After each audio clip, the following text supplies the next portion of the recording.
Willing ka bang mag-undergo ng procedure na to para lang magmukhang bata? So eto yung tinatawag nilang facelift.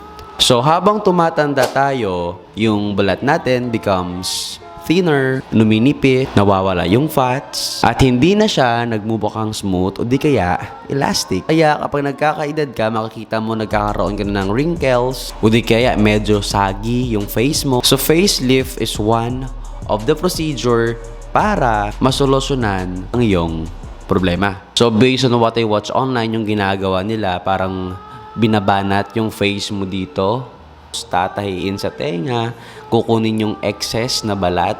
Dito lang yung baba natin. Maybe another procedure na naman yung gagawin sa forehead, di ba? Ikaw, willing ka bang itry?